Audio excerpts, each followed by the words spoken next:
कभी सोचा है क्या शब्दों में सच में जादू हो सकता है? आज हम एक ऐसी ही कहानी सुनेंगे, कविता का कमाल। ये भारत की एक बहुत ही प्यारी लोक कथा है।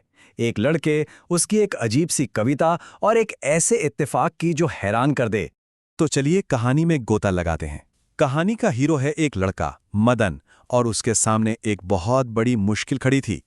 देखिए, मदन और उसकी माँ एक छोटे से गांव में रहते थे और वो बहुत गरीब थे। मतलब पैसे कमाने का कोई रास्ता ही नहीं था।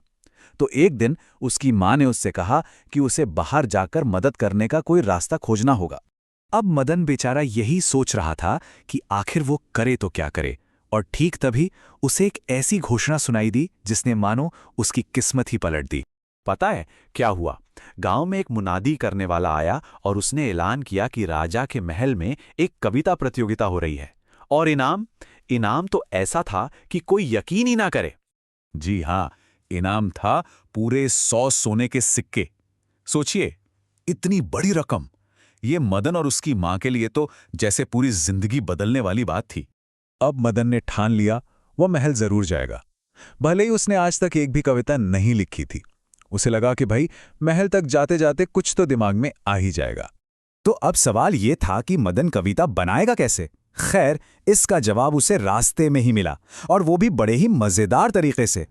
तो हुआ ये कि सबसे पहले उसे एक कुत्ता दिखा जो जमीन खोद रहा था।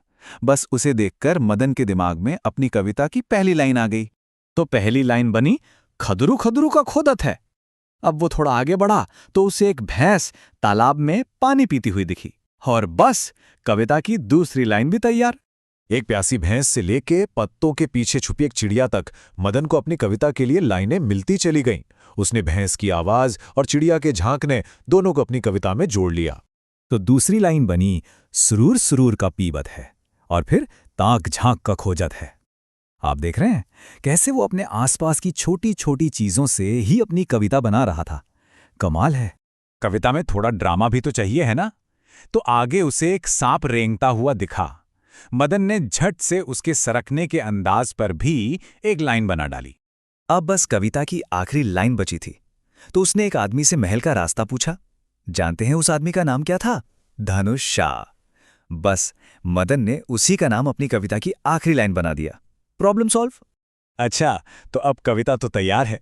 चलिए अब सीधा महल चलते हैं और देखते हैं कि ये अजीबोगरीब कविता कैसे एक ऐसी रात की वजह बनती है जहां ऐसे इत्तेफाक होते हैं कि आप यकीन नहीं कर पाएंगे। तो मदन ने दरबार में अपनी कविता सुनाई और सब हैरान। किसी को कुछ समझ नहीं आया, पर राजा के सामने कोई खुद को बेवकूफ तो दिखाना नहीं चाहता था। तो सबने कहा, वाह क्या गहरी बात है। उन्हें लगा ये कोई पहेली है। और अब आता है कहानी में सबसे बड़ा ट्विस्ट। याद है वो आदमी धनुषा जिसने मदन को रास्ता बताया था? वो असल में चोरों का सरदार था, और उसी रात वो लोग शाही खजाना लूटने की फिराक में थे। उधर राजा को नींद नहीं आ रही थी।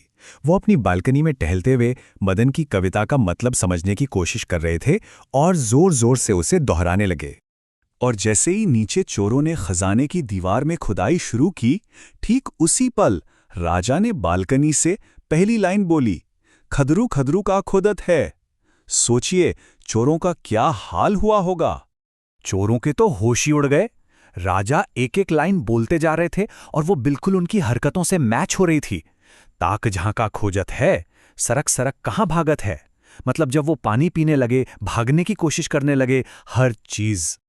और फिर तो हद ही हो गई जब राजा ने कविता की आखिरी लाइन बोली, हमसे न बच सकत हैं धनुषा भाई धनुषा। अब धनुषा को पक्का यकीन हो गया कि राजा सब देख रहा है और वो पकड़े गए हैं। बस फिर क्या था, ये सोचकर कि वो रंगे हाथों पकड़े गए हैं, चोरों ने फौरन हार मान ली। और इस तरह हमारे छोटे से कवि के लिए कहानी का अंत बहुत ही शानदार होने वाला था। धनुषा ने अपना सारा गुनाह कबूल कर लिया। राजा तो हैरान रह गए। उन्हें लगा कि मदन की अजीब कविता असल में कोई जादू थी जिसने उनका पूरा खजाना बचा लिया। उन्होंने सोचा, ये लड़का तो कोई भविष्य बताने वाला है।